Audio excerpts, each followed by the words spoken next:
Olá, queridas amigas, olá, queridos amigos do Decorando a Lei Seca e que estão aí se preparando para o segundo exame nacional da magistratura. Eu espero que vocês estejam bem, em paz, com muita saúde, acima de tudo, como eu gosto de dizer, extensivo a todos os seus familiares. Eu me chamo Maurício Ferreira Cunha, sou juiz de direito no Tribunal de Justiça de Minas Gerais, atualmente titular de uma vara de juizados especiais na comarca de Poços de Caldas e também sou professor de Direito Processual Civil. Quero agradecer imensamente a confiança do meu querido amigo Rafael e todos do Decorando a Lei Seca pelo convite e terei essa missão, essa nobre missão de, ao longo de 2 encontros, conversar com todos vocês a respeito de posicionamentos jurisprudenciais que eventualmente possam ser cobrados na nossa prova, né? A gente sabe que a Fundação Getúlio Vargas ela tem nos últimos tempos, né? Claro, trabalhado muito cobrança de lei seca, como também tem dado uma certa ênfase à cobrança de posicionamentos jurisprudenciais. E é claro que tudo isso acaba coincidindo com o que diz o artigo 4º da Resolução 7 da ENFAM, de 7 de dezembro de 2023, né, que diz que a prova do ENAM, a prova objetiva, ela vai privilegiar, né, a cobrança de raciocínio, de resolução de problemas e de vocação para a magistratura, né, seja lá o que for essa vocação, porque podemos ter entendimentos dos mais diversos, tá bom, amigos? Então, basicamente é isso, tá, pessoal? Nós vamos ter, então, 2 encontros. O que é que eu optei para esse primeiro encontro? Eu optei por trazer aqui algumas questões da GV, de concursos anteriores, né, com cobrança de posicionamentos jurisprudenciais. E para o nosso segundo encontro, não serão questões, serão posicionamentos jurisprudenciais que, de certa forma, acabam sendo aí as nossas apostas, tá certo? E antes disso, pessoal, antes de nós iniciarmos, vou colocar aqui para vocês os nossos canais de contato, tá bom? Eu fico inteiramente à disposição de todos. Nós temos um perfil no Instagram, onde colocamos dicas jurídicas diárias. Seria um prazer tê-los conosco lá. É o Cunha Pro Civil. E o meu e-mail, pessoal, é este. Eu só tenho este. Eu fico inteiramente à disposição de vocês. Também cunhaprocivil@gmail.com, tá bom? Podem escrever. Vai ser um prazer a gente trocar ideias, né? Mandar direct. E estamos juntos. Bom, meus amigos, vamos lá, nós teremos 12 questões, né? Foi assim no nosso primeiro Enem. Aliás, eu fiz um resuminho, pessoal, deixa eu ver. Ah, tá aqui. Tá aqui. Eu fiz um resuminho das temáticas, né, que foram cobradas em direito processual civil no primeiro Enem. Então, vou ler rapidamente para vocês, tá? Por exemplo, das 12 questões, nós tivemos, olhem como foi a variedade, né, de temas. Uma questão sobre sujeitos processuais, uma sobre competência, uma sobre tutelas provisórias, uma sobre incidente de desconsideração da personalidade jurídica, uma envolvendo respostas do réu e recursos, uma envolvendo procedimento especial de jurisdição contenciosa, uma questão sobre ação monitória, uma questão sobre formação do processo e petição inicial, uma questão sobre execução de título extrajudicial, basicamente sobre título executivo extrajudicial, uma questão sobre recursos e também envolvendo distribuição e registro, uma questão sobre honorários, uma sobre ação popular e uma sobre mandado de segurança. E depois nós tivemos uma reaplicação, vocês sabem também, né, da prova em Manaus, tendo em vista os problemas que aconteceram, né, quando da primeira aplicação. E lá nós tivemos, das 12 questões, pessoal, vejam que são temas muito parecidos. Por exemplo, uma questão sobre formação do processo e petição inicial, tivemos uma questão sobre competência, uma também sobre competência, né, uma terceira questão aí sobre competência envolvendo distribuição e registro, impedimento de suspeição. Tivemos uma questão sobre procedimento especial de jurisdição contenciosa, inventário. Então vejam que a preferência, né, do examinador da GV passa também pelos procedimentos especiais de jurisdição contenciosa. Uma questão sobre mandado de segurança, né? Nós tivemos também na primeira aplicação uma questão sobre recursos e ações autônomas de impugnação, sujeitos processuais e prazos, contestação, recursos, outra sobre recursos, teoria geral, cumprimento de sentença e alimentos. É importante, pessoal, que neste início a gente faça essa revisão, a gente tente captar aquilo que o examinador, né, possa vir a cobrar. Então é muito importante, a gente tem pelo menos uma noção, uma ideia do que foi cobrado no primeiro ENAM, na reaplicação, e claro, a gente pode pensar, né, olhando lá para frente, né, ou seja, no caráter prospectivo, olhando também o caráter retrospectivo, né, mas também olhando o prospectivo, a gente pode imaginar que as questões sigam, né, basicamente esse mesmo roteiro, tá? Mas como eu disse, pessoal, nesse primeiro encontro, questões, e no segundo a gente vai trabalhar os posicionamentos jurisprudenciais, tá bom? Uma horinha para cada um desses encontros, começando então, amigos, com essa questão que eu trago aqui para vocês, vou colocar na tela, uma questão envolvendo execução, cobrado na Defensoria Pública do Estado do Rio de Janeiro 2021, banca Fundação Getúlio Vargas, né? Então todas as questões são da Fundação Getúlio Vargas, né? São da GV. Vamos dar uma olhadinha e ver qual é a ideia, né, que a GV tem quando ela faz essa cobrança de jurisprudência. Primeiro, sobre o entendimento do STJ em relação às execuções cíveis, é correto afirmar que, aí a gente tem ali, olha, letra A, as quantias depositadas em conta corrente em valor inferior a 40 salários mínimos são penhoráveis, né? Inferior a 40 salários mínimos. É claro que cada uma das alternativas, pessoal, que nós trouxermos, né? Eu vou fazer um rápido comentário e vou trazer o posicionamento da jurisprudência do STJ. Não obstante, pessoal, quando a gente olha para o nosso CPC, estou com o nosso CPC para concursos aqui, que eu tenho o prazer de escrever com meu querido amigo Rodrigo da Cunha Lima Freire. Quando a gente olha para o artigo 833, a gente vai lá no inciso 10, se eu não estiver enganado, é o inciso 10, que diz assim, são impenhoráveis, inciso 10, a quantia depositada em caderneta de poupança até o limite de 40 salários mínimos, não é? E tanto em relação ao inciso 10 quanto ao inciso 4º, que é aquele que diz que são impenhoráveis os vencimentos, subsídios, soldos, etc, salários, né? Tem um parágrafo segundo dizendo que o disposto em ambos os incisos não se aplica à hipótese de penhora para pagamento de prestação alimentícia, independentemente de sua origem, bem como as importâncias excedentes a 50 salários mínimos mensais, devendo a Constituição observar o disposto no 528, parágrafo 8º e 529, parágrafo 3º. Eu trago também, amigos, para vocês, o posicionamento legislativo, é importante, né? Porque a AGV também cobra legislação, mas vamos lá, vamos dar uma olhadinha como é que o STJ já se manifestou a respeito, e é claro, né, que essa alternativa, ela está incorreta. Aqui está, amigos, um julgado de 2021, de relatoria do ministro Marco Aurélio Belize, terceira turma, dizendo a jurisprudência do STJ manifesta-se no sentido de que todos os valores pertencentes ao devedor até o limite de 40 salários mínimos, e agora o detalhe, né? Agora o detalhe, não só mantidos em conta corrente, como diz a alternativa, não é? Não só mantidos em conta corrente, mas também caderneta de poupança ou fundos de investimentos são impenhoráveis, né? Só recordando, pessoal, que a alternativa A, ela fala que são penhoráveis. Deixa eu colocar aqui de novo para vocês, tá? Olha, as quantias depositadas em conta corrente em valor inferior são penhoráveis. São impenhoráveis, né? Não só por força do que a gente tem lá em relação à caderneta de poupança. Opa, deixa eu voltar para mim, achei que estava aqui comigo. Não só por conta do que a gente tem no 833-10, né, quando fala de poupança, mas também por entendimento jurisprudencial que estendeu, né, para outras situações, para outras modalidades, podemos assim dizer, porque, né, hoje a gente não utiliza só a caderneta de poupança, né, como uma forma de investimento, aliás, são poucos os que usam hoje, né?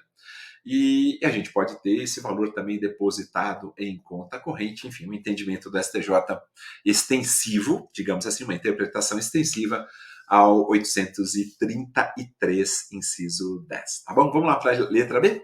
Vamos verificar, mas vejam, posicionamento jurisprudencial do STJ, né? Letra B. É cabível a penhora de salário para pagamento de honorários advocatícios, eis que se trata de verba alimentar. amigos, também está incorreta essa alternativa, né? Nós temos que buscar a alternativa correta. Aliás, muito cuidado que às vezes a GV coloca, exige que você aponte a alternativa incorreta. Nesse caso é a correta, né? Mas a letra B está incorreta, né? Nós temos até entendimento da própria corte especial ali do STJ interpretando o 833, aliás, que eu mencionei agora há pouco para vocês, né? E o seu parágrafo segundo. Eu vou colocar o julgado, pessoal, só para que a gente depois converse um pouquinho mais, tá bom? Vamos colocar o julgado, que obviamente entende que essa alternativa B está incorreta. Aí está, amigos, vejam só. No julgamento do RESP, eu até mencionei, olha a corte especial aí, eu não me recordava, honestamente, amigos. No julgamento do RESP 1.815.055 de São Paulo, julgado em 2020, a corte especial decidiu que a exceção contida na primeira parte do 833, parágrafo 2º do CPC, ela é exclusivamente em relação às prestações alimentícias, independentemente de sua origem, isto é, oriundas de relações familiares, responsabilidade civil, convenção ou legado, não se estendendo às verbas remuneratórias em geral, dentre as quais se incluem os honorários advocatícios. Era o entendimento da Corte Especial e a terceira turma simplesmente ratificou, tá certo? Amigos, deixa eu voltar aqui para só fazer de novo a leitura do parágrafo 2º, diz assim, que o disposto nos incisos 4 e 10 do caput não se aplica à hipótese de penhora para pagamento de prestação alimentícia, tá? Então, o 4, que é aquele que fala de vencimentos, de salários, né, de subsídios, de soldos, de remunerações, e o 10 é o que fala da quantia depositada em caderneta de poupança inferior a 40 salários mínimos. Não se aplica a hipótese de penhora para pagamento de prestação alimentícia, quer dizer, específico, né? Independentemente de sua origem, bem como as importâncias excedentes a 50 salários mínimos, devendo a concessão observar, tal, a gente já falou sobre isso, né? Mas é só para demonstrar que é mais uma alternativa bem elaborada, né? Diga-se de passagem, mas exigindo conhecimento do posicionamento do STJ. A alternativa dizia que é cabível, né? Basicamente isso, né?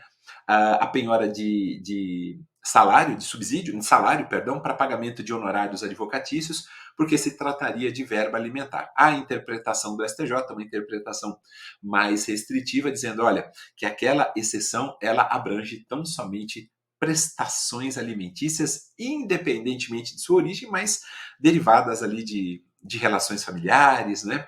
De responsabilidade civil, de convenção, de legado, etc. Tá bom, amigos? Então, mais uma questãozinha da AGV exigindo posicionamento do STJ. Vamos lá, pessoal. Então, voltar aqui para a nossa questão. Vamos para a letra C. Até agora não encontramos, né, a alternativa correta. Os valores depositados em fundo de previdência complementar, estes são considerados impenhoráveis se forem considerados de natureza alimentar. Amigos, essa tá certa. Essa tá certa. É essa que é a alternativa correta, né? Eu tenho absoluta convicção.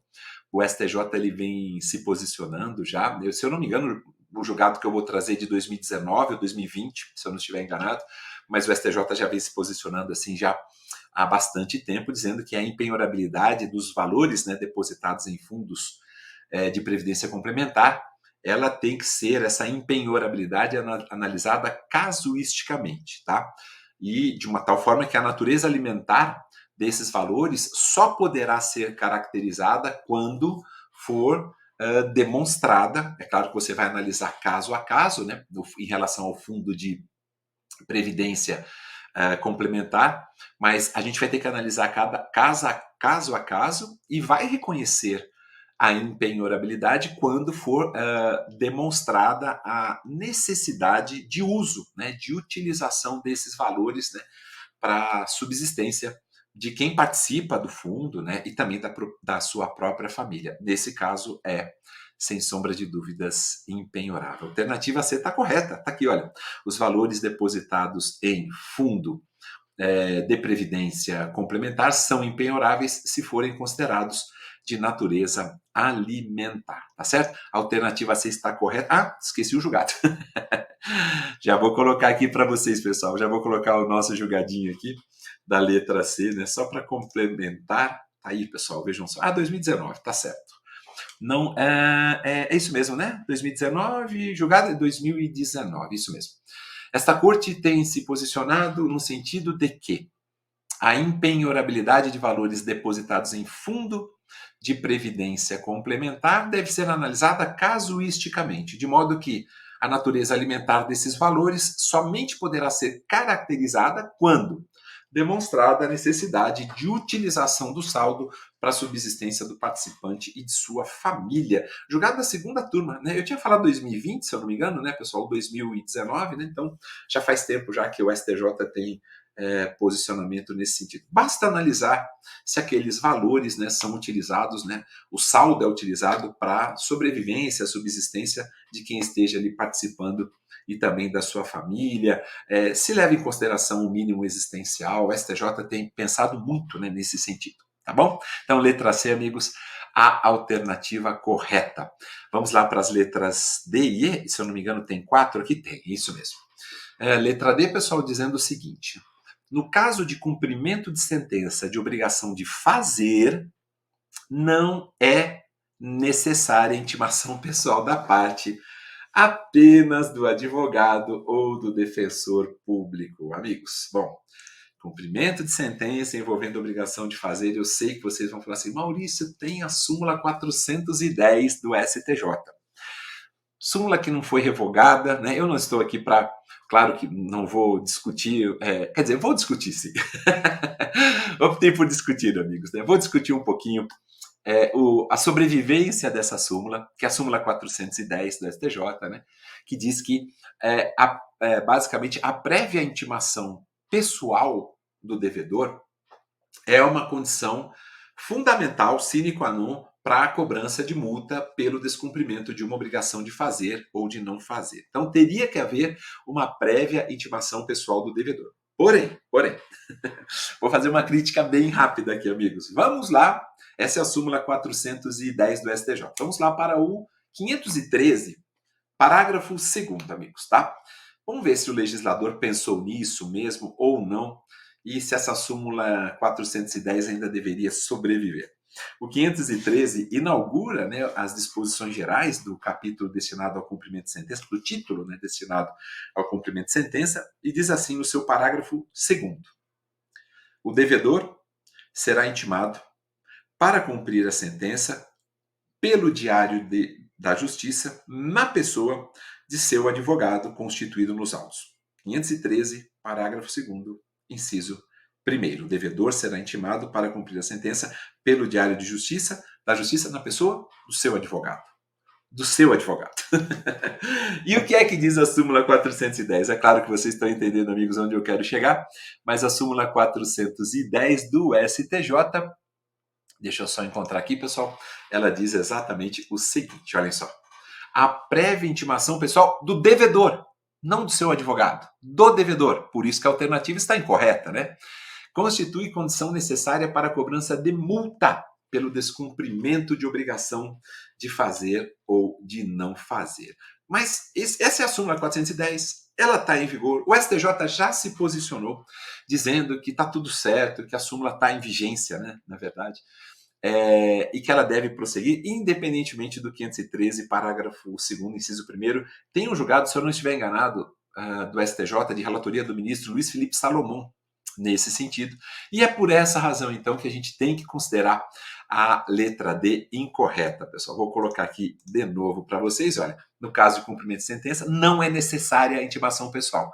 É sim pela súmula 410 do STJ. Mas eu tenho minhas dúvidas, tenho mesmo, e sou do entendimento de que o 513, parágrafo 2º, inciso 1º, tornou a súmula 410 superada. Tá? Isso é um posicionamento doutrinário. Em termos de posicionamento do STJ, amigos, sigamos a súmula 410, tá bom? Por fim, temos aqui a letra E, que também está errada, porque diz assim: o executado beneficiário de gratuidade de justiça está dispensado de penhora de depósito ou caução para obtenção de efeito suspensivo nos embargos do devedor. Então, o beneficiário de gratuidade de justiça não precisa fazer, né, ser submetido a uma penhora, depósito ou caução para ter efeito suspensivo nos embargos do devedor. Meus queridos amigos, por que está errado? Qual que é a regra, né? A gente sabe muito bem que os embargos do devedor se constituem no meio típico de defesa, quando a gente fala de execução de título extrajudicial. Não precisa estar com o juízo garantido, né? Como ocorre com a impugnação em relação ao cumprimento de sentença. É bom que a gente vai, né, trabalhando todos os temas correlatos ali. E ambos não têm efeito suspensivo automático, nem os embargos, nem a impugnação ao cumprimento de sentença. Mas eu posso pedir o efeito suspensivo. E para pedir, ou melhor, para conseguir, porque para pedir eu vou pedir mesmo, mas para conseguir tem que estar com o juízo garantido. Então, por que aquela alternativa ela está incorreta? A regra é que exige-se a garantia do juízo, mesmo que o executado seja beneficiário de gratuidade de justiça. Mesmo. O STJ já decidiu isso há muito tempo, através, se eu não me engano, da sua segunda turma, né? Essa é a regra. Exceção. É possível afastar essa exigência, né, de garantia do juízo para a oposição, né, dos embargos, para conseguir o efeito suspensivo? E tem julgado também do STJ da primeira turma nesse sentido. Mas a regra é que, mesmo que o executado seja beneficiário de gratuidade de justiça, se ele quiser o efeito suspensivo, tem que garantir o juízo. Eu trouxe a regra e trouxe a exceção, tá bom, amigos? Vou colocar aqui para vocês. Só um instantinho, pessoal, tá aqui, olha. Vamos dar uma olhadinha nesses dois julgados. Olha só. Exige-se a garantia do juízo, mesmo que o executado seja beneficiário da justiça gratuita, né, segunda turma. Exceção. Deve ser afastada a exigência da garantia do juízo para a oposição de embargos à execução fiscal, caso comprovado inequivocadamente que o devedor não possui patrimônio para a garantia do crédito, execuendo aqui especificamente sobre a execução fiscal, julgado da primeira turma. Tá bom? Então, é claro que a gente vai pela regrinha, e a regrinha nem mencionou execução fiscal nem nada. Nós vamos, então, entendê-la como correta, como incorreta. A letra C dessa primeira questão foi a alternativa correta. Perceberam, amigos?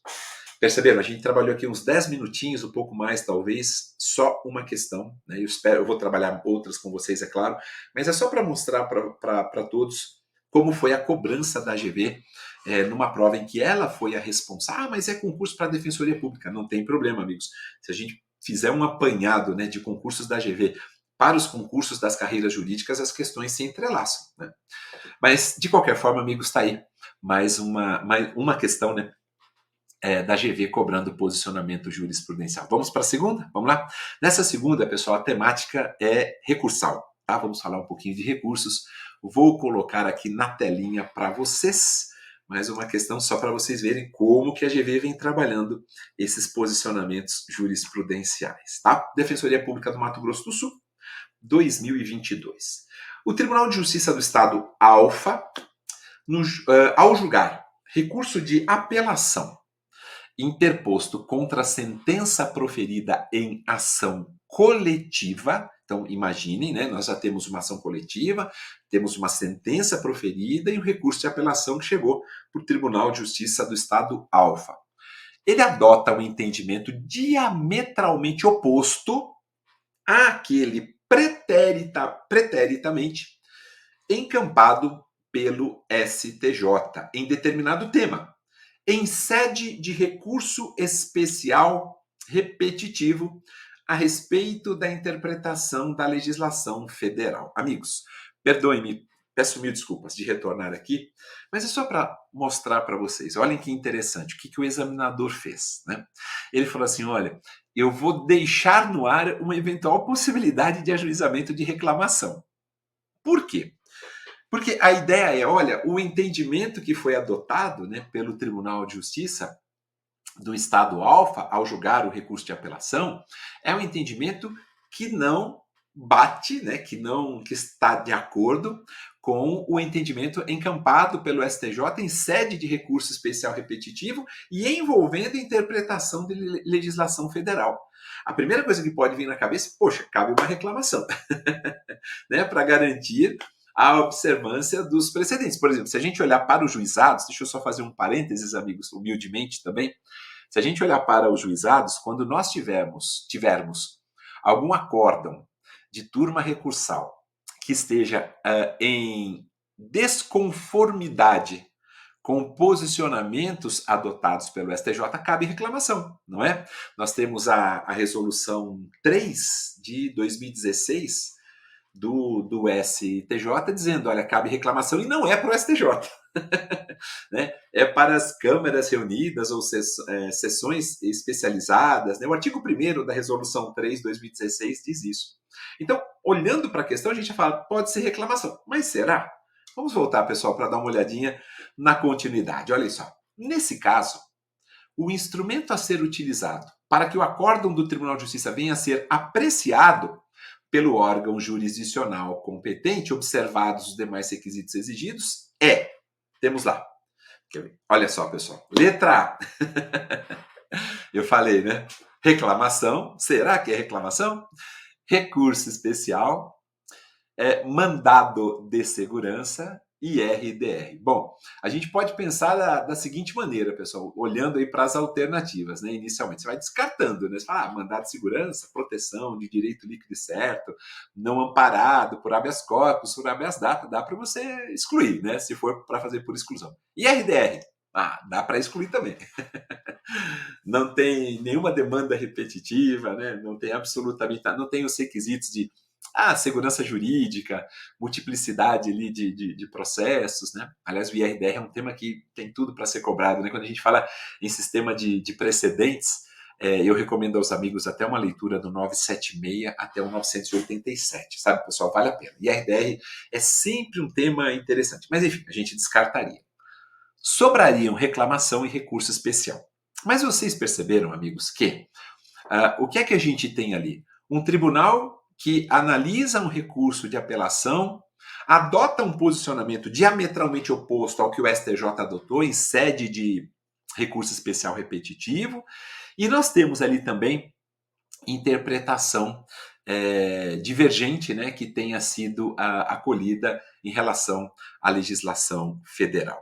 Bom, essa é a situação que nós temos. A gente lembra que as hipóteses de cabimento, né, de recurso especial, porque a gente ficou entre reclamação e recurso especial, né? Dentre as hipóteses de cabimento do recurso especial, lá do 105, inciso 3 da Constituição Federal, a gente tem basicamente o seguinte lá escrito, olha, que é possível que cabe recurso especial naquelas causas julgadas em única ou última instância no TJ, né, ou pelo TJ, quando der à lei federal uma interpretação, que é o que diz o enunciado, né, divergente da que lhe haja dado outro tribunal. Está lá no 105, inciso 3º.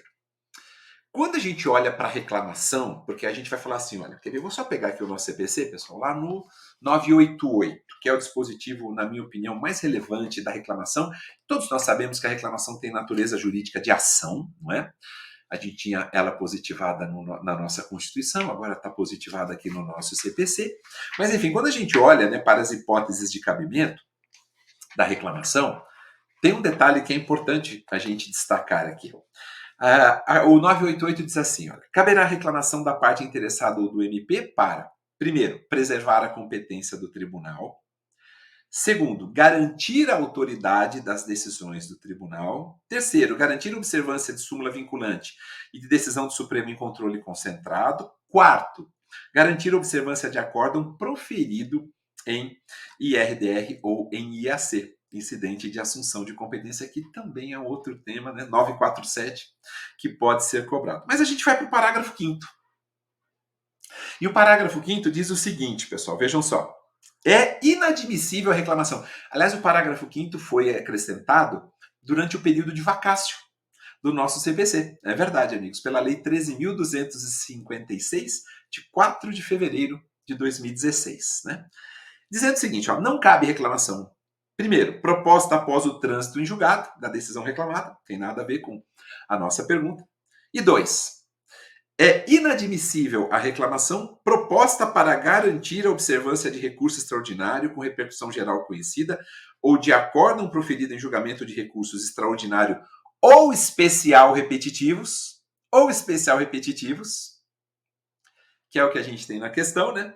Quando não esgotadas as instâncias ordinárias, né?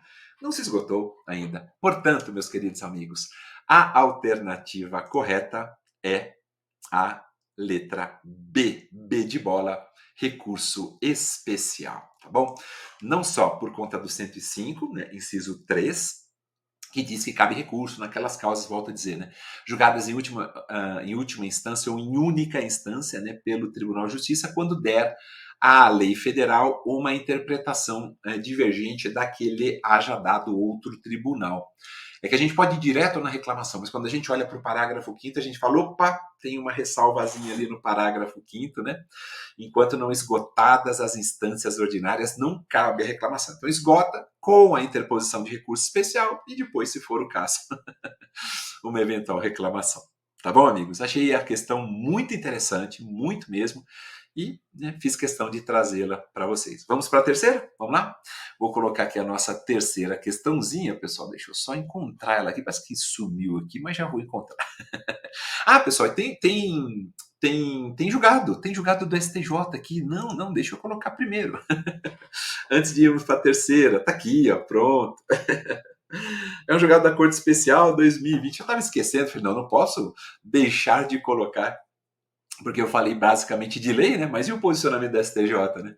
Não cabe reclamação para o controle da aplicação de entendimento firmado pelo STJ em recurso especial repetitivo. A reclamação constitucional não trata de instrumento adequado para o controle da aplicação dos entendimentos firmados pelo STJ em recursos especiais repetitivos. É julgado de corte especial e não se esqueçam, né, do parágrafo 5º também do 988, conforme nós mencionamos. Tá bom, meus queridos amigos? Vamos direto aí na tela? Vamos lá para a terceira questão? Vamos lá, então. Aí está, pessoal.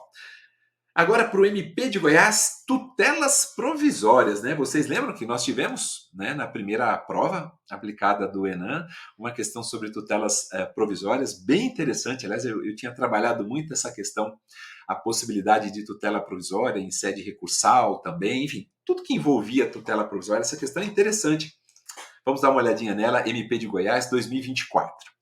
O juízo da 10ª Vara Civil da Comarca X concedeu tutela antecipada antecedente, atendendo a um requerimento formulado por Jonas, em face do Hospital Beta. O Hospital Beta, tempestivamente, ofertou contestação, na qual, além da defesa de mérito, pugnou pela não estabilização dos efeitos da tutela antecipada antecedente. Amigos, vocês já estão percebendo onde a gente está querendo chegar, não é? Eu não sei se essa questão ela deveria ter sido cobrada ou não. Talvez o melhor caminho seria não cobrar, porque a gente não tem um posicionamento ainda definido do STJ. Eu vou mostrar para vocês pelos julgados que eu trago. Mas vocês sabem que hoje é possível pedir uma tutela antecipada, não só em caráter incidental, né, uma tutela provisória de urgência, como também em caráter antecedente. E diz o artigo, vocês sabem disso, o 304, no seu caput, ele diz o quê? Que ela não vai se estabilizar se for interposto o respectivo recurso. Lá está escrito recurso. Vocês estão percebendo que no caso que foi colocado aqui para vocês, o Hospital Beta, né, ele apresenta a sua contestação, além de defender o mérito, ele pugna pela não estabilização dos efeitos da tutela antecipada antecedente. O 304 fala recurso. A tutela antecipada em caráter antecedente é uma... Nós tivemos inspiração para trazermos ao direito processual civil brasileiro no referê do direito francês, né? Até do direito italiano a gente bebeu um pouquinho daquela fonte maravilhosa, né? Mas a gente ainda não tem esse costume, né, de pedir só tutela antecipada, depois você complementa o teu pedido principal, né? Normalmente a gente faz o que aqui no Brasil, né? A gente faz a nossa petição inicial, descrevendo os fatos, fundamentos jurídicos, né, a causa de pedir, tudo, e no finalzinho a gente pede uma tutela antecipada. A ideia da inserção da tutela antecipada em caráter antecedente é basicamente até pensar no seguinte: olha, eu consegui o que eu queria, depois eu posso até nem complementar, né, com o meu pedido principal, né, trazendo mais informações, ela pode ter se estabilizado, eu consegui o que eu queria, tá bom. Era para retirar os meus dados indevidamente negativados no SPC, no Serasa.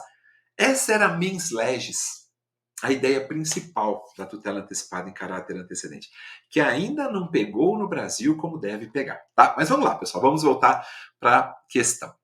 Olhem só, não houve interposição tempestiva de agravo de instrumento em face da decisão de concessão da tutela, bem como Jonas aditou a petição inicial com a complementação de sua argumentação, a juntada de novos documentos e confirmou o seu pedido de tutela final.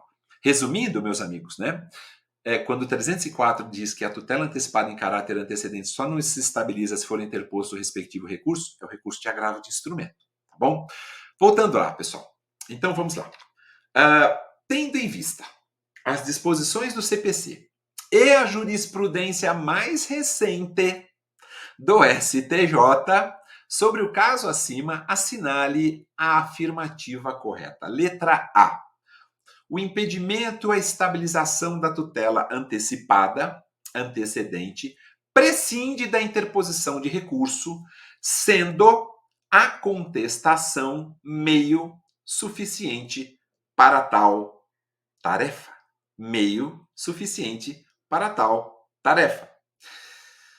Letra B, pessoal. Eu vou ler todas e depois a gente vai discutir, tá bom? Apenas a interposição de agravo de instrumento contra a decisão concessiva da tutela requerida em caráter antecedente impediria a estabilização.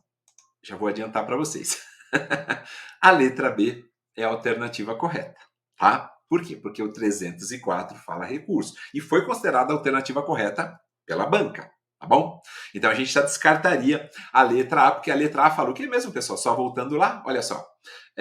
Não precisa de recurso, basta contestação para não estabilizar. A letra B diz, não, só não se estabiliza se for interposto o recurso de agravo de instrumento. Essa é a alternativa correta, tá bom? A letra B. Vamos ver as outras. Letra C. O Hospital Beta poderá demandar Jonas para reformar a tutela antecipada antecedente no prazo de 5 anos. Essa foi criada, foi inventada mesmo, né? Contados da ciência da decisão que extinguiu o processo, né? E a gente sabe que tem um prazo de 2 anos, né, depois que se estabiliza, para anular, rever, reformar, né, 2 anos previsto no 304. Letra D, o aditamento inicial somente é legítimo caso tenha sido feito após a concessão de prazo legal de 5 dias. Não tem nenhuma previsão nesse sentido. E letra E, o aditamento feito por Jonas após a decisão concessiva da tutela antecipada antecedente foi feito com incidência de novas custas processuais. Não tem incidência o próprio Código de Processo Civil. É claro que não, no sentido de que não há incidência de novas custas processuais. Mas, amigos, eu vou mostrar para vocês a partir de agora como que o nosso STJ está lidando com essa situação e vou trazer o posicionamento mais recente, tá? De 2024 para vocês, tá bom? Mas vamos lá. Vamos começar com um posicionamento mais antigo, pessoal, que é esse aqui, ó. Vejam só. Da terceira turma do STJ, 2018. A terceira turma interpretou de forma ampla o 304 e entendeu que outras formas de impugnação, como a contestação, servem para impedir a estabilização da tutela antecipada. 2018, final de 2018, terceira turma, ministro Marco Aurélio Belize, tá bom? Veio a primeira turma, então, só deixando bem claro, né? Esse entendimento da terceira turma era no sentido de que, onde está escrito recurso, no 304, a interpretação deveria ser extensiva. Até mesmo a contestação seria suficiente para não estabilizar a tutela antecipada concedida em caráter antecedente, tá bom? Vamos para o próximo entendimento, pessoal, do STJ. Nos termos do disposto no 304, a tutela antecipada deferida em caráter antecedente estabilizar-se-á quando não interposto o respectivo recurso, é o que a gente vem falando até agora. E por isso que a letra B foi considerada correta. Os meios de defesa possuem finalidades específicas. A contestação demonstra resistência em relação à tutela exauriente, enquanto o agravo de instrumento possibilita a revisão da decisão proferida em cognição sumária, institutos inconfundíveis. Item 3. A ausência de impugnação da decisão, mediante a qual deferida a antecipação da tutela em caráter antecedente, tornará indubitavelmente preclusa a possibilidade de sua revisão. E 4. A apresentação de contestação não tem o condão de afastar a preclusão decorrente da não utilização do instrumento processual adequado, que é o agravo de instrumento, um ano depois, pessoal, 2019, e foi um julgado da primeira turma, tá? Eu estava feliz até então, porque eu falei, não, é recurso, gente. A única forma de não estabilizar a tutela antecipada concedida em caráter antecedente é através da interposição de recurso. Mas aí, amigos, o que aconteceu em 2024? Deixa eu colocar esse julgado, que é o mais recente que a gente tem, junho de 2024, de relatoria da ministra Maria Isabel Galotti, quarta turma. Então passou pela terceira, passou pela primeira e agora na quarta. O julgado anterior era da primeira turma, né? Cujo voto vencedor foi da ministra Regina Helena Costa. A quarta turma do STJ decidiu em julgamento sobre tutela antecipada antecedente que a intimação específica do autor para ditar a inicial é necessária, não bastando a intimação para a concessão da medida. O colegiado também reforçou o entendimento de que o oferecimento de contestação em vez de recurso é suficiente para impedir a estabilização dos efeitos da tutela antecipada concedida em caráter antecedente. Ou seja, amigos, voltamos à estaca zero. A terceira turma, na minha humilde opinião, decidiu equivocadamente, a primeira turma corrige, a quarta turma agora volta com o posicionamento da terceira turma. O que é que eu recomendo para vocês?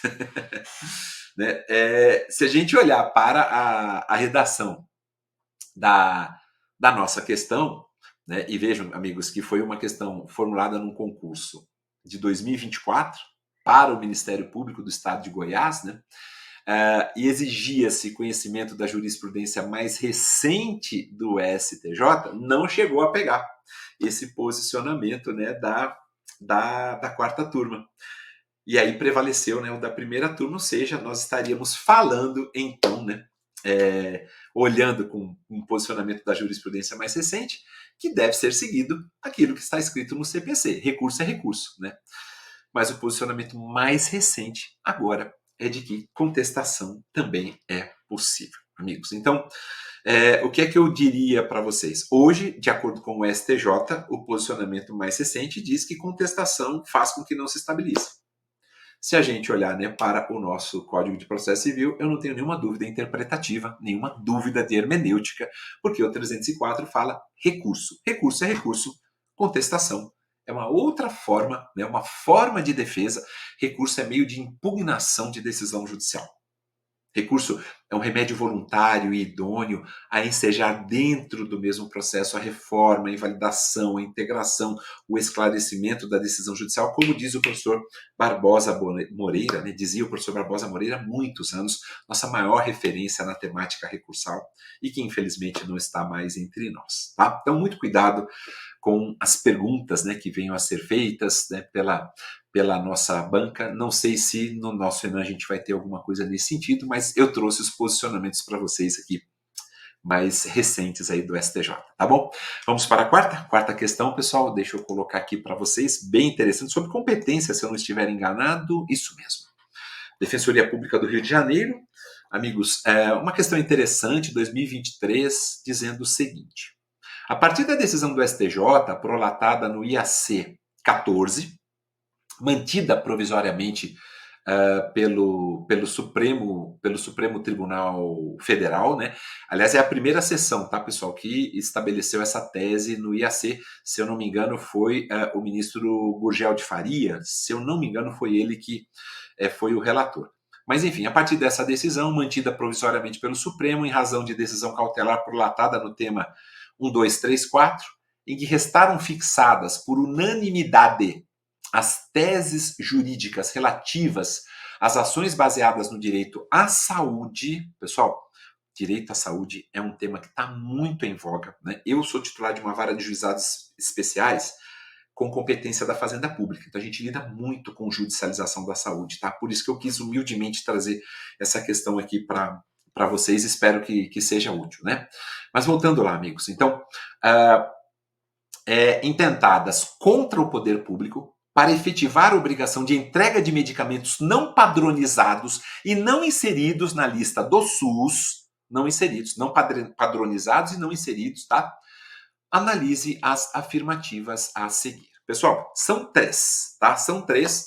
E depois, né, vocês vão perceber que, vou só adiantar o outro slide, olha, pessoal, tá aí, ó, está correto somente o que se afirma, a gente vai ter que entender qual desses itens, né, é que estão corretos. Vamos lá. Primeiro, a competência do juízo deve prevalecer de acordo com os entes contra os quais a parte autora elegeu demandar. Amigos, já adianto para vocês que esse item 1, ele está correto, né? Está perfeitamente correto. Eu só quero adiantar para vocês, pessoal, que quem tem conhecimento do IAC 14 do STJ responderia tranquilamente essa questão, como a gente costuma dizer, com o pé nas costas. Né? Um dos itens, esse item 1, na verdade, é a letra A, né, da tese fixada nesse IAC. E eu trouxe ela aqui, se eu não estiver enganado. Trouxe as 3, né? Vamos colocar aqui, pessoal, olha como está corretíssimo.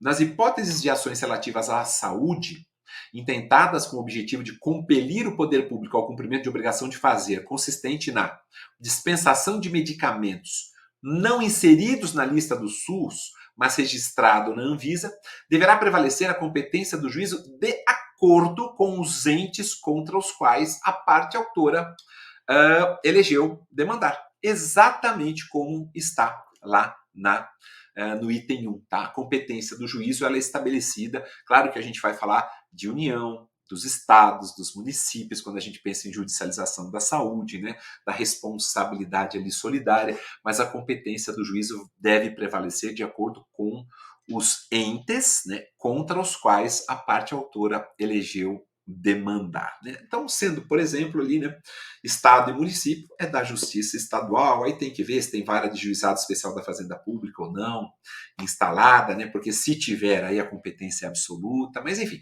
a competência prevalece de acordo com os entes contra os quais a parte autora elegeu ajuizar o seu pleito, né? Vamos lá para o item 2, pessoal? Vamos lá? Vamos dar uma olhadinha, deixa eu colocar ele de novo aqui na tela para vocês, está aí, ó. Então o item 1 está correto. A competência do juízo deve ser fixada em razão das regras de repartição de competência administrativas do SUS, devendo os magistrados procederem à alteração ou ampliação do polo passivo a partir desse critério. Não, amigos, está errado. As regras de repartição, né, de competência administrativas aí do SUS, elas não devem ser invocadas pelos juízes para alterar ou ampliar o polo passivo, né, que a parte traz no início e depois os juízes poderiam ampliar. Não, ela serve só para redirecionar o cumprimento ou determinar o ressarcimento, né, da entidade federada que suportou o ônus financeiro no lugar do outro.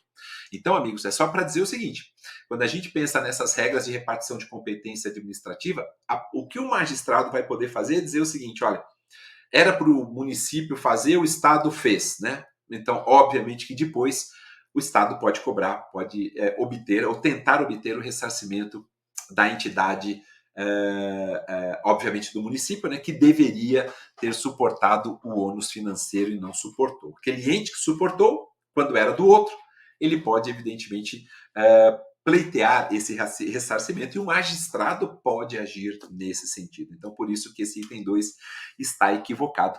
E eu vou mostrar para vocês onde que está isso, que é a letra B. É isso mesmo, da tese, né, do número 14, do tema 14, que foi fixado no IAC. As regras de repartição de competências administrativas do SUS não devem ser invocadas pelos magistrados para fins de alteração ou ampliação do polo passivo delineado pela parte no momento da propositura da ação, né? Lembrando que o item 2 falava os magistrados devem proceder à alteração ou ampliação do polo passivo a partir desse critério. Não, não. No tema fixado no tema 14, não. Mas, aí vem a continuidade, tão somente para fins de redirecionar ou cumprimento da sentença ou determinar o ressarcimento, como eu disse, da entidade federada que suportou o ônus financeiro no lugar do ente público competente, não sendo o conflito de competência a via adequada para discutir a legitimidade de causa, à luz da Lei 8.080 de 90, ou a nulidade das decisões proferidas pelo juiz estadual ou federal, questões que devem ser analisadas no bojo da ação principal. Tá bom, amigos? Bem interessante também, né? Era só a gente nós nos recordarmos da letra B e a gente já falaria, pô, esse item 2 está incorreto. Mas temos o 3 ainda, né? Então vamos dar uma olhadinha nele. Vamos ver se o item 3 estaria correto.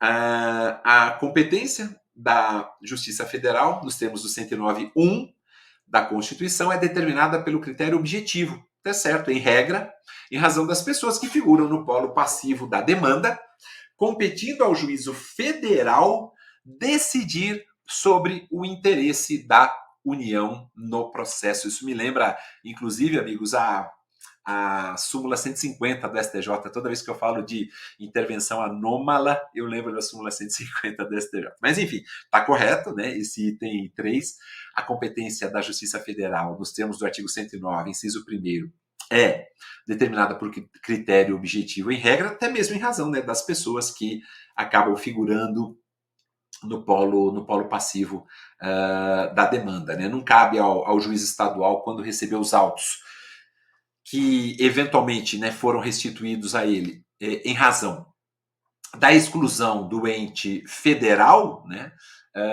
por exemplo, excluindo a União, né, suscitar conflito de competência. Aí tem a súmula 254 também do STJ. Né? Então vou colocar a letra C. Se eu não estiver enganado, falei os números da súmula corretamente. Vamos dar uma olhadinha aqui na letra C, e aí tem o número do julgado, né, que estabeleceu o tema 14. Tá aí, pessoal, vejam só. A competência da Justiça Federal, nos termos tal, é determinada por critério objetivo, em regra, em razão das pessoas que figuram no polo passivo da demanda. Aí menciona até a súmula 150 do STJ, eu confesso que eu não me lembrava, né? Competindo ao juízo federal decidir sobre o interesse da União no processo, não cabe ao juízo estadual, quando receber os autos que lhe foram restituídos em vista da exclusão do ente federal do feito, suscitar conflito de competência, súmula 254, também mencionada no STJ. O ministro foi Gugel de Faria, estava certinho, então. Perfeito, pessoal? Então, o que vai acontecer é isso, né? O juiz estadual não pode suscitar conflito de competência. Amigos, então item 1 e 3, né, corretos? Vamos ver se tem alguma alternativa nesse sentido. 1 e 3 tem. Opa, que sorte! Letra D, né? Estaria correta a letra D. Maravilha, pessoal? Perfeito. Pessoal, vamos dar tempo da gente ver uma quinta questãozinha, né? Deixa eu só colocar rapidamente para vocês. Toda vez que eu volto para mim, meio que some aqui a questão. Mas eu vou encontrar a quinta questão aqui, vou colocar para vocês. Pronto, pessoal, vamos dar uma olhadinha nela? Aí está. TRF da primeira região, boa. Concurso para magistratura federal da primeira região, uma questão sobre ação rescisória, interessante. Que é uma ação autônoma, né, de impugnação, com as hipóteses de rescindibilidade lá do 966, né, que todos nós sabemos muito bem.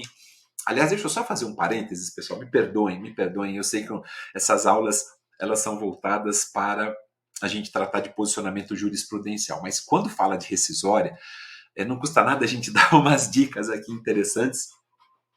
A gente está falando de uma ação autônoma de impugnação, com previsibilidade lá no 966 até o 975. As hipóteses de rescindibilidade, perdão, estão no artigo 966, né, 966, o artigo que inaugura. É cabível a ação rescisória dentro de um prazo decadencial de 2 anos, contados do trânsito em julgado do último pronunciamento judicial, está lá no 975. Ela é cabível contra decisões de mérito, né, transitadas em julgado, ou mesmo também 2 hipóteses em que a decisão não seja de mérito. E vejam, amigos, que nós estamos falando de decisão. A decisão é no sentido lato, tá? Não é sentença, é decisão. E por quê, pessoal? Porque agora a gente tem também julgamento antecipado parcial do mérito, lá no 356. E vocês sabem que quando falamos de julgamento antecipado parcial do mérito, o parágrafo 5º diz que o recurso cabível é o de agravo de instrumento. Ali está claro, está explícito no parágrafo 5º do 356, diferentemente, né, da tutela antecipada antecedente lá do 304. Então, se fala em decisão, né, e que pode ser demérito, como também, como eu estava dizendo, não ser demérito. O 966, no seu parágrafo segundo, diz assim que nas hipóteses previstas nos incisos, né, do caput, também é possível ajuizar a ação rescisória contra a decisão transitada em julgado, que, mesmo não sendo demérito, ela impeça uma nova propositura da demanda. Então, vamos pensar numa litispendência, coisa julgada, né, por exemplo, ou a peripção, né, ou impeça a admissibilidade do recurso correspondente. Então, são nessas duas, aquela decisão que não admite o recurso correspondente. Nessas duas hipóteses, é possível, sim, o ajuizamento de ação rescisória, mesmo a decisão não sendo de mérito, tá bom? Então, como eu disse a vocês, né, acho que vale a pena a gente só lembrar rapidamente dessas características da ação rescisória. Lembrar que quando se ajuiza uma ação rescisória, é possível pleitear o iudicium rescindens, né, e o iudicium rescisório. Maurício, o que é isso? Será que a gente pode ter essas expressões em latim na prova? Pode ser, né? Iudicium rescindens é o juízo rescindente. Você ajuiza uma ação rescisória buscando que o órgão julgador rescinda tão somente a decisão impugnada. Mas você pode falar assim, órgão julgador, como é uma ação de competência originária dos tribunais, a rescisória, órgão julgador não só rescinda, não só faça o juízo rescindente, o iudicium rescindens, como também profira um novo julgamento. Ou seja, é o juízo rescisório, o iudicium rescisorium, tá? É possível você acumular os dois ou pedir só o juízo rescindente, tá certo? Amigos, com relação também, só para a gente arrematar bem rapidamente, com relação à questão procedimental, um dos requisitos da petição inicial da ação rescisória, que não pode ser esquecido, é aquele referente ao depósito da importância de 5% sobre o valor da causa e que nunca pode superar 1.000 salários mínimos. Nunca vai ser mais do que 1.000 salários mínimos. Esse valor pode ser convertido em multa, né, caso a ação rescisória seja julgada por unanimidade de votos, né? Ela seja, julgada improcedente ou seja declarada inadmissível, tá bom? Eu não poderia deixar de falar isso para vocês em relação à ação rescisória. Agora vamos voltar lá? Vamos lá. Não briguem comigo, amigos, por gentileza. Humildemente, só para trazer mais conteúdo mesmo, tá? Então, o juízo da primeira vara civil, tá aí, da comarca X, ele proferiu uma sentença em demanda envolvendo as partes A e B. Exaurido o prazo recursal e transitado em julgado, a União constatou que o desfecho dessa demanda iria influir diretamente em matéria afeta ao seu interesse, tendo ocorrido colusão entre as partes, né, com o objetivo de fraudar a lei, hipótese em que previsto o cabimento, amigos, de ação rescisória, tá bom? Então é uma das hipóteses, né, de cabimento da ação rescisória, tá lá no 966, inciso 3º, se eu não estiver enganado. À luz dessa narrativa, considerando os balizamentos oferecidos pela ordem constitucional, é correto afirmar que, vamos dar uma olhadinha nas alternativas. Estão todas aí, pessoal, tá? E a gente vai dar uma olhadinha, olha só. Primeiro, a ação rescisória deve ser ajuizada pela União perante o Tribunal de Justiça competente. Então vamos dar uma olhadinha em todas, tá, pessoal? Letra B. A ação rescisória deve ser ajuizada pela União perante o TRF competente. Letra C. A União deve buscar como medida inicial a definição do juízo competente pelo STJ. Letra D. Em razão da presença de um conflito federativo, a União deve buscar que o Supremo analise a matéria. A C e a D a gente já descartaria. Vocês concordam com isso? Não tem como, né?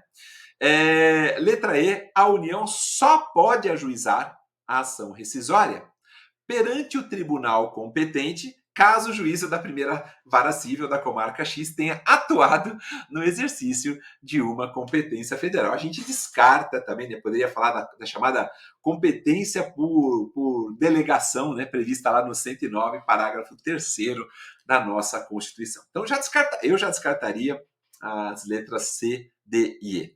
Então, nós ficaríamos, né, com a alternativa A e com a alternativa B. Vamos voltar para elas, pessoal. Vamos lá, olha. Letra A.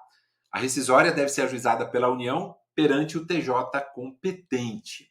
E letra B, a rescisória deve ser ajuizada pela União perante o TRF competente. Amigos, o STF, vou voltar aqui rapidinho, o STF já decidiu, já há um bom tempo, né, através do seu plenário, um tema com repercussão geral, se eu não me engano, o tema 774 ou 775, vou colocar aqui na tela para vocês, né? Decidiu que a rescisória tem que ser ajuizada perante o Tribunal Regional Federal competente, por conta de envolver a própria União, tá bom? Eu vou colocar ele aqui, pessoal, julgado, agora que eu vi que o nosso tempo já estourou.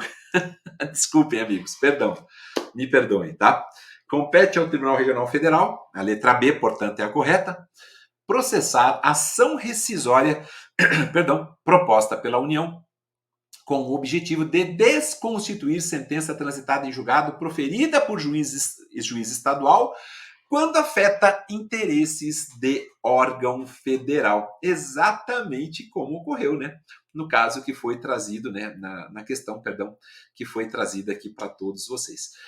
Temos um julgamento aí, um julgado, né, do plenário, relatoria originária do ministro Marco Aurélio, e o redator que teve o seu voto vencedor foi o ministro Alexandre de Moraes, repercussão geral, tema 775, né? Falei 774 ou 775.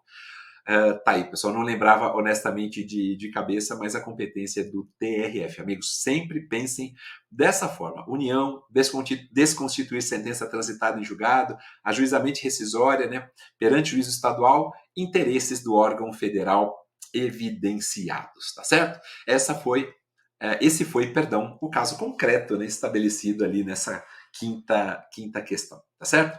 Tramitava pela Justiça Estadual, vem a União e falou, opa, peraí, esse interesse aí me afeta, não gostei disso não, embora tivesse transitado na Justiça Estadual a competência para rescisória, que é uma ação de competência originária dos tribunais, é do TRF respectivo, tá?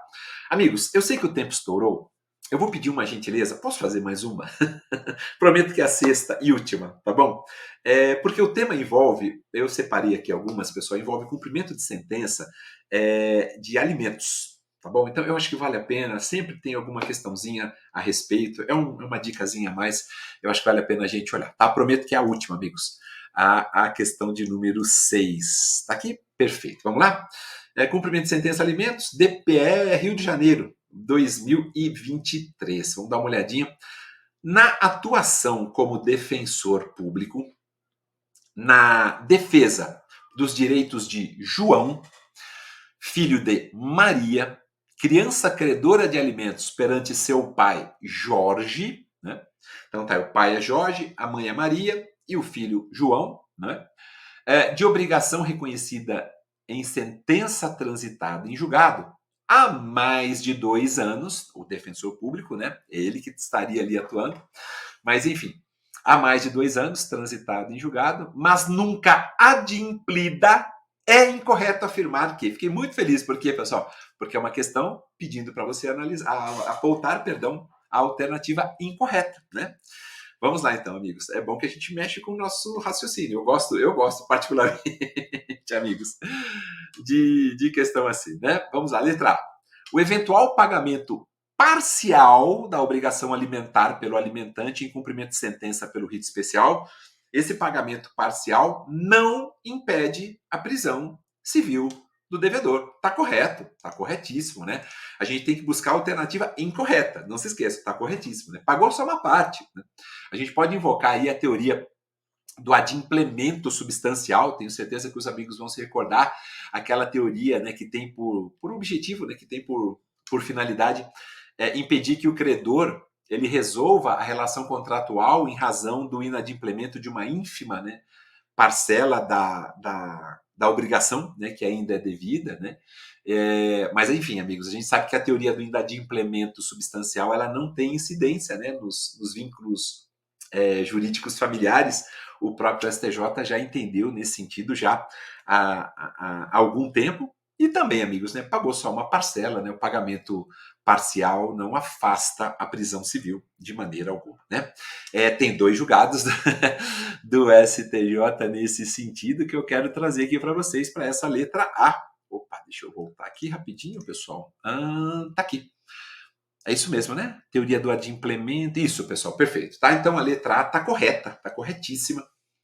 A teoria do adimplemento não tem incidência nos vínculos jurídicos familiares, revelando-se inadequada para solver controvérsias relacionadas a obrigações de natureza alimentar, então não se aplica a teoria do adimplemento substancial.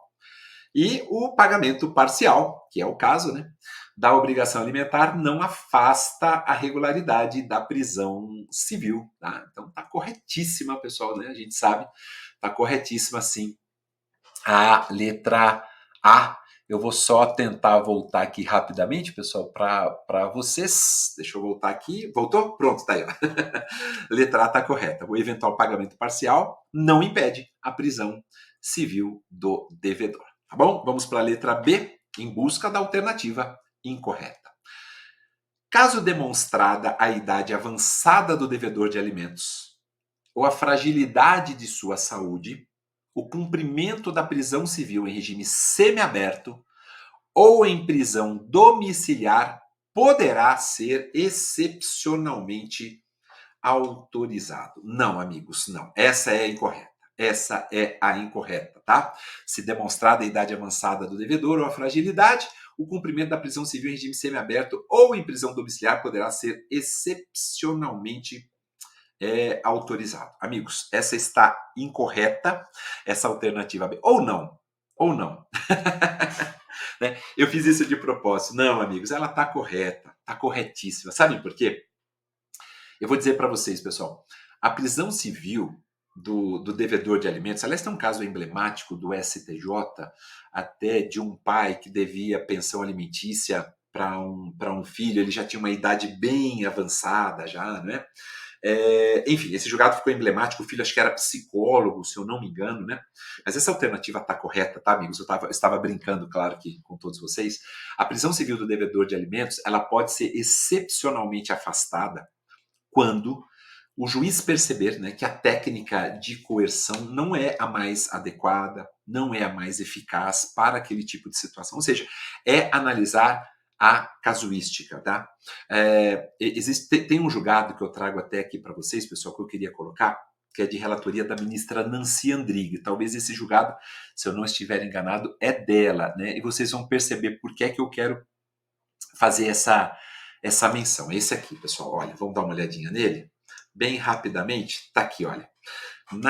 É da ministra Nancy Andrighi, esse mesmo, olha. Na hipótese, o fato de a credora ter atingido a maioridade civil e exercer atividade profissional, bem como o fato de o devedor ser idoso e possuir problemas de saúde incompatíveis com o recolhimento de estabelecimento carcerário, recomenda que o restante da dívida seja executado sem a possibilidade de uso da prisão civil como técnica coercitiva. Quer dizer, dá para a gente ampliar até no sentido de não fazer a prisão civil, em virtude da indispensável ponderação entre a efetividade da tutela e a menor onerosidade da execução, somada à dignidade da pessoa humana sob a ótica da credora. Tá bom, amigos? É bem interessante esse julgado, como também esse aqui, olha.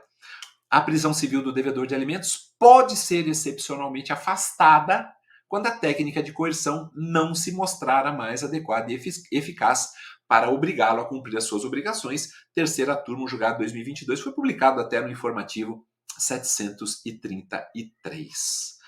Tá bom, amigos? Achei bem interessante essa situação. É claro, né, que a alternativa B também está correta e a gente está indo em busca da alternativa incorreta, tá bom, pessoal? Então vou voltar lá.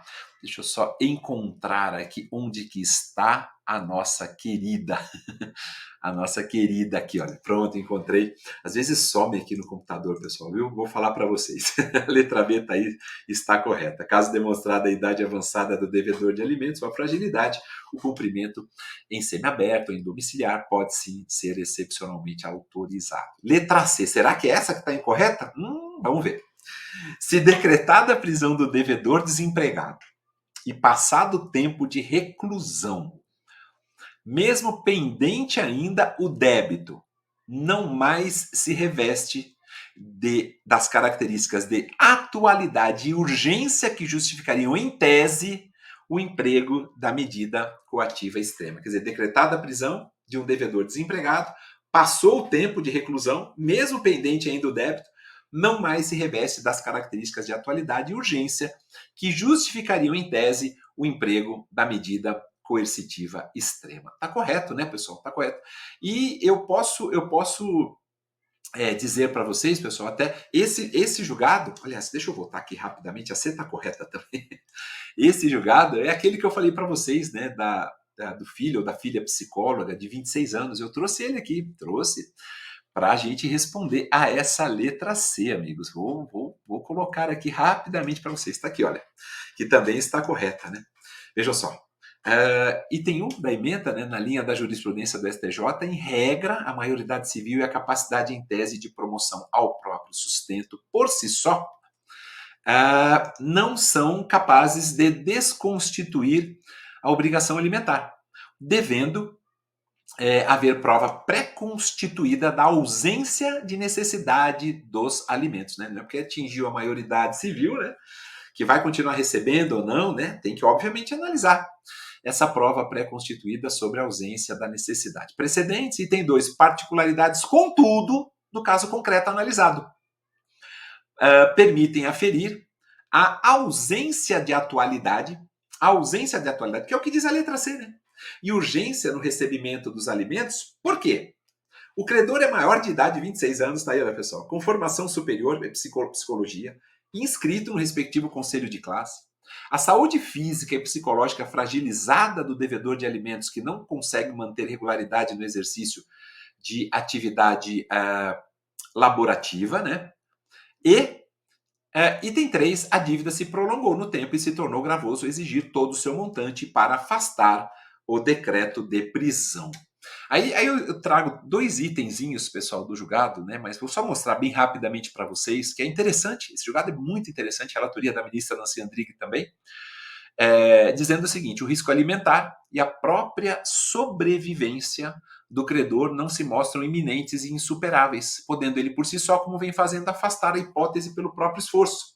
A terceira turma já decidiu em caso semelhante que o fato de a credora ter atingido a maioridade e exercer atividade profissional, bem como o fato de o devedor ser idoso e possuir problemas de saúde incompatíveis, ele tinha mais de 70 anos aqui, pessoal, com recolhimento e estabelecimento carcerário, recomenda-se que o restante da dívida seja executada sem a possibilidade de uso da prisão civil como técnica coercitiva, em virtude da indispensável ponderação entre efetividade, menor onerosidade, somada à dignidade da pessoa humana, sob a ótica da credora e também do devedor. Por isso, meus amigos, né, quando a letra C, basicamente ela diz o quê?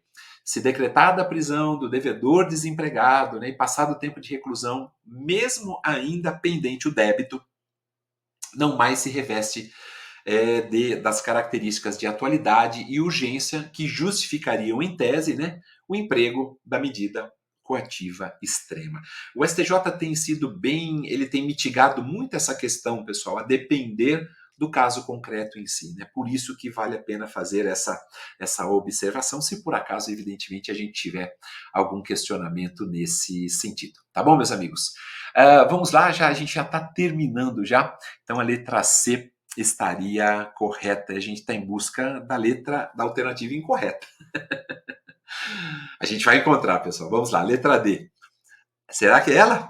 Vamos ver. Há julgados do STJ que afirmam que a proposta de pagamento parcial por devedor de alimentos em audiência de conciliação, já na fase de cumprimento de sentença, perante o patrono da parte contrária, vincula o devedor no limite da proposta. É isso mesmo, vincula sim. Restando assegurada nova negociação quanto ao valor remanescente. Ah, sim, amigos, há julgados nesse sentido, né? Tem julgado, deixa eu voltar rapidamente, pessoal, tem julgado da terceira turma, do ministro, relatoria do ministro Vilas Boas Cueva, Ricardo Vilas Boas Cueva, se eu não me engano, eu trago um trechinho aqui, dizendo sim que essa proposta de pagamento parcial, né, por devedor de alimentos em audiência de conciliação, né, já na fase de cumprimento de sentença, vincula o próprio devedor, tem que vincular, é óbvio, né, no limite da proposta, e quanto ao valor que ainda remanesce, você pode fazer uma nova negociação, tá certo?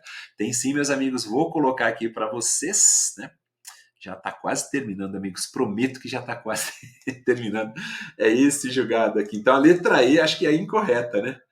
A letra D é a proposta de pagamento parcial por devedor de alimentos em audiência de conciliação, na fase de cumprimento, perante o patrão da parte contrária, vincula o devedor no limite da proposta, restando assegurada nova negociação quanto ao valor remanescente. Ricardo Vilas Boas Cueva. Tá bom? Amigos, acho que a alternativa incorreta é a letra E. Tem que ser ela, porque senão a questão está anulada, né? Maurício do céu, vamos lá, vamos dar uma olhadinha. Na letra E, ela está aqui, ela tem que ser a incorreta. Ó. Deverá ser proposto, primeiro, o cumprimento de sentença com pedido de prisão civil do executado para a cobrança dos alimentos atuais, os 3 últimos meses, né, pessoal?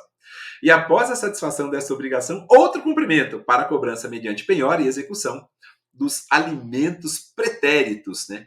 Pois vedada a coexistência dos 2 ritos. Não, né, pessoal? Vocês sabem muito bem. Essa é a alternativa incorreta. É possível acumulação. A pessoa está devendo 9 meses de prestação limitícia. Os últimos 3 vão seguir o rito da prisão civil. E os 6 anteriores, o rito do cumprimento de sentença envolvendo pagamento de alimentos lá do 528, tá bom? Então, e tudo nos mesmos autos, né? Aliás, tem um julgado. Vamos lá. A alternativa E é que está incorreta. E o julgado é esse aqui, pessoal. Vamos ver. Olha lá. Na cobrança de obrigação alimentar é cabível a cumulação das medidas executivas de coerção pessoal e de expropriação no âmbito do mesmo procedimento executivo, desde que não haja prejuízo ao devedor nem ocorra qualquer tumulto processual. Quarta turma, ministro Luiz Felipe Salomão, informativo 744. Amigos, me perdoem. Mais de 17 minutos, quase 17 minutos aqui de extrapolado, mas eu quis trazer o maior conteúdo possível para vocês, né? E principalmente essa última questão, porque ela exigiu que nós assinalássemos a alternativa incorreta, tá bom? Agradeço a todos de coração do Decorando a Lei Seca que ficaram aqui até o final. Muito obrigado pelo carinho. Muito obrigado pela confiança. Eu estou muito feliz, muito mesmo. Estou inteiramente à disposição de vocês, tá bom, amigos? Podem me escrever à vontade. A gente se vê no próximo e derradeiro bate-papo, onde eu vou trazer alguns posicionamentos jurisprudenciais interessantes, tá bom? Muito obrigado mais uma vez. Fiquem com Deus. Bons estudos e até lá.